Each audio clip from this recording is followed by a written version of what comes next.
I'm gonna show you how I'm going to record this almost 100-year-old baby grand piano in this video.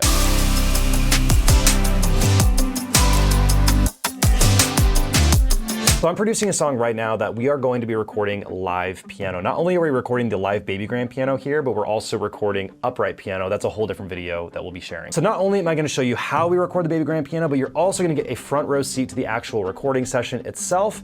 And then I'm gonna be showing you how I mix this thing to sound chef's kiss. So there are multiple methods to recording a piano, and the method that I'm using is gonna get a nice, really open kind of classical sound. The first method is actually doing two close-up microphones. We can actually stick two mics, pencil mics, just pointing directly here. It's gonna get a really homey, earthy kind of sound from it. You're gonna hear all the hammer noise. These microphones here, I am recording in stereo. These are the LA220 microphones. So we're gonna put the mics right here, right where the C of the instrument is. Basically in the little nook and cranny of the instrument. So by doing this, all the noise and sound is going to project directly into the microphones, capturing this very nice open sound. Let's actually do a recording session, see how it sounds. We are going to record this piano thing. So the goal here is to do this.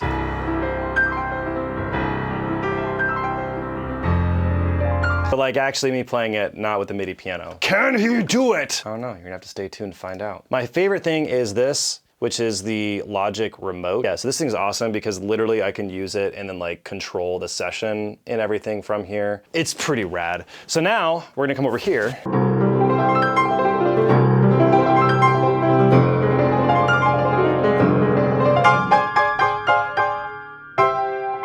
All right, is this piano in tune? No. Actually, it's not. This is take one. See how this goes?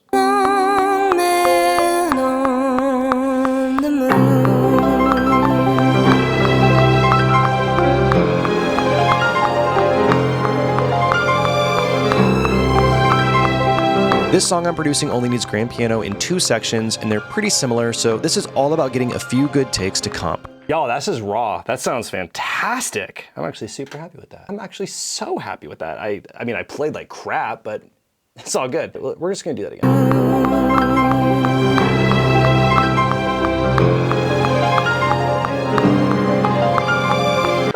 I keep screwing up. I just gotta get a couple decent takes to where if I need to comp it, I can. Dang it! I think that was set. Yay! Yeah, okay, now I have to do it literally again, but like twice as long. Now this is the real moment of finding out, is Nathan actually a decent pianist or not? This is for you to decide. Okay, here we go.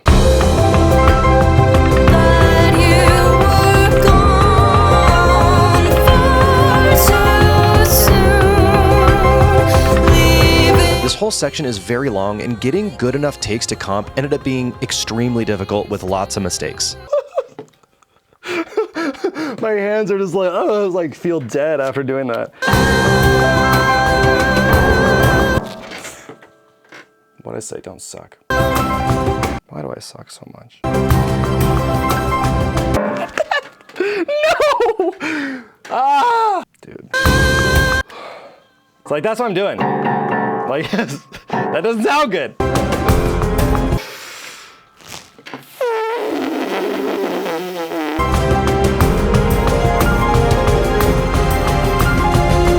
We'll see if we can comp this thing, make it sound good. What I'm doing now is simply picking the best takes and building a comp, which only took a few minutes. So we have the actual piano pulled up here, and this is what it sounds like completely on its own with nothing around it.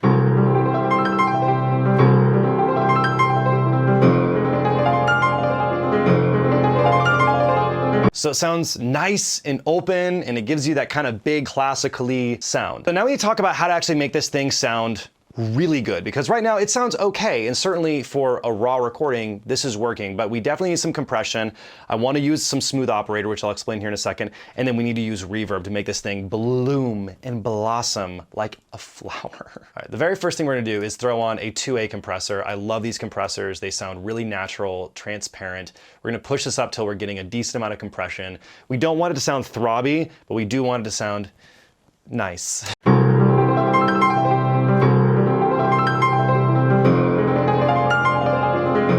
So right now, this is sounding really good. It's getting a little bit quieter, so we're gonna use this left knob, which is our gain knob. This is gonna be our makeup gain to push that back up. Next thing we're gonna do is add Smooth Operator on this. Now, Smooth Operator is a wonderful tool by Baby Audio, and what I'm gonna be using this for is cleaning up a little bit in the low mids, and it's not the same as just scooping it out with an EQ. It's gonna sound a little bit better in my opinion, and then I wanna be preserving all of these highs. So I'm gonna push the highs here. That's gonna basically tell it preserve this, and I only wanna be hitting it here. This is using a combination of EQ and multiband compression.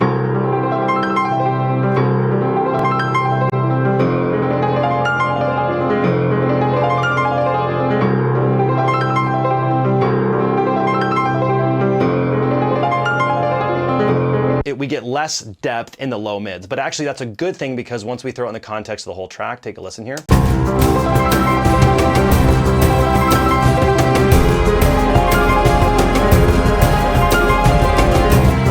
So what happens is if I turn Smooth Operator off, take a listen.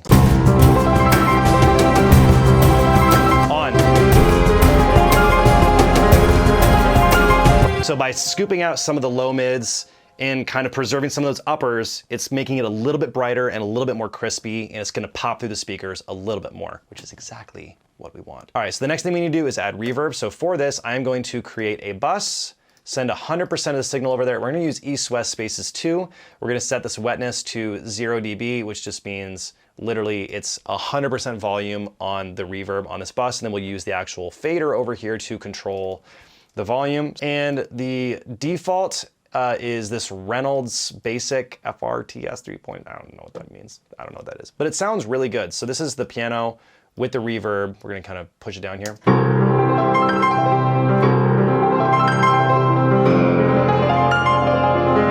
Pushed pretty loud right there, but man, it sounds great. So if we turn this off and just listen to the dry piano. On.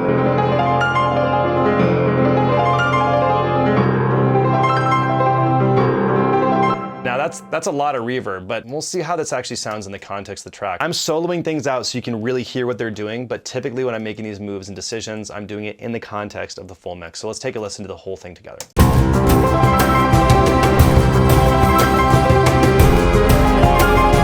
Without, on.